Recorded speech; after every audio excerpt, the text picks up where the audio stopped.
Hello, I'm Natalia Angelini. And I'm Doreen. So, Welcome to Helen Estates. You are listening and watching episode number 540. Welcome to our viewers and listeners. Today we're going to be podcasting about an interesting case. It's not a new case, but it's a case that piqued Doreen's and my interest for a couple of reasons. And the name of the case is MacDonald and Estate of James Pouliout, if I'm pronouncing that correctly. And the site will be up on our webpage. right. We thought this case was interesting because it touches on a couple of the unique points that come up here and there, but not usually in the same matter. Mm-hmm. This is sort of a bit of a sad story, Yeah. I would say. It arises from the death of a man who was with a common law spouse for 22 years, and he died without leaving a will.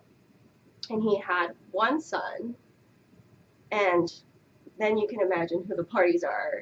Someone from a prior relationship. Yes. So sort of the classic child from first marriage or relationship opposite second spouse. Right. So that relationship, needless to say, was one that wasn't close. And even his relationship with his dad was not close. They were Right. actually estranged for the last several years of dad's life. But son, as the sole intestate heir, has the right to take the whole estate on death. Right. And the common law spouse, in response, since this wasn't a fair outcome in the circumstances, she brought an application seeking a couple of things. One was an equal interest in the home by virtue of a constructive trust, and as well as a dependent support claim. Right. And in terms of the dependent support claim, there actually wasn't any other assets in this estate, unfortunately. It really was just a house. So he died in 2013. They've been together for 22 years at that point. And the story with the house is that when they decided to buy this property in 1999, they actually decided to do this together. She put in half of the closing proceeds, and throughout that whole time, they each paid one half of all the mortgage payment, taxes, insurance, and other maintenance costs. Right. So it was definitely an equal arrangement by all accounts. There's no dispute, aside from some dispute with respect to a portion of the closing costs. Right. Whether or not it was exactly 50-50, but it was, there was evidence that she did at least put in her own money. But the unfortunate thing is obviously that she was not on title as either a joint owner or a tenant in common. And her explanation was that she had just come out of a bankruptcy and that he wouldn't have been able to apply for a mortgage if she was also on the application. Right. Just quite unfortunate. And in the combination of being a common law spouse, the fact that he didn't die with a will, that's why she had to claim constructive trust and dependent support. And it is unfortunate because given the length of the relationship and the length of the time that they, were living in this property and were equally contributing, you would hope it wouldn't have to come down to a court's adjudication. But the son's position seemed to be that she was, it's not entirely clear, but I gather from the decision that he was asserting she was either a tenant or at best just entitled to monetary compensation for whatever she put in. Right. And the court, I think quite rightly, concluded that she was a half owner of the house. Her constructive trust claim was successful. Yeah. And even though she didn't have the backup, the financial backup in terms of her records going back all the way to 1999. Yeah. Right.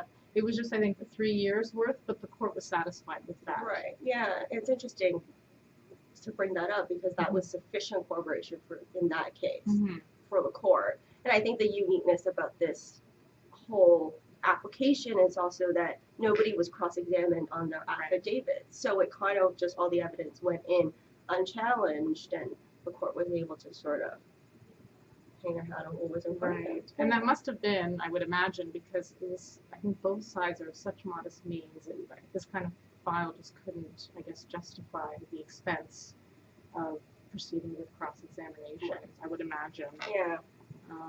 And so going to the second part of the claim, which is the dependent support claim, the applicant didn't fare as well on that in respect of that relief. Right. So she was found to be statute barred from commencing her dependent support claim because probate was granted in June 2015, but she didn't make her claims until November 10th, 2016. Now, the SLRA has a 6-month probate limitation period for dependent support claims with a caveat. And that caveat being the court, when it considers proper, can still allow a statute barred claim to proceed so long as there are assets that are left against the assets that remain undistributed. Right, and we do see these types of motions or court proceedings all the time where spouses or dependents are seeking an extension of the deadline for a variety of reasons. Right. But in this case, things just did not line up her way because she had already missed the deadline, and the property had also, the court found that it had vested in the son. Right. So it had already been, I mean, it's already out of the estate's hands, and there's nothing to claim against. Right. And the uniqueness of this vesting was actually a statutory vesting under Section 9 of the Estates Administration Act. So the Estate Administration Act provides that if there's a property that has been, if you have as a beneficiary a beneficial interest in a property and that property hasn't been transferred to you by an estate trustee within 3 years of death, it vests in you automatically just by the operation of the statute. Right. Of course, case law has interpreted that particular section of the Estate Administration Act with some caveats, and certainly in cases where there is a will and it's, not so clear who it would vest in, and perhaps there's a power of sale for the estate trustee, but in this case, it did simply vest because there was no will altogether. Right.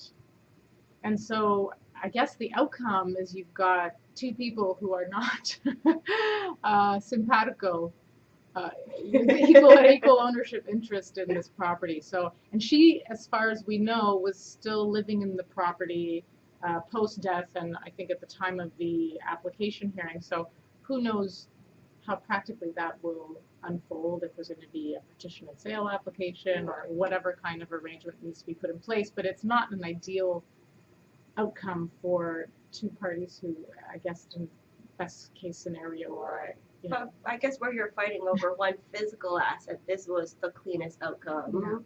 They each get half. Yeah. And she doesn't get any additional dependent support. Yeah. Yeah, that's at the end of the day. A mixed outcome. Right. We don't know how the court landed on costs. No, I was trying to look up the cost decision and I didn't find one reported, so perhaps the parties resolve that issue on their own. Yeah.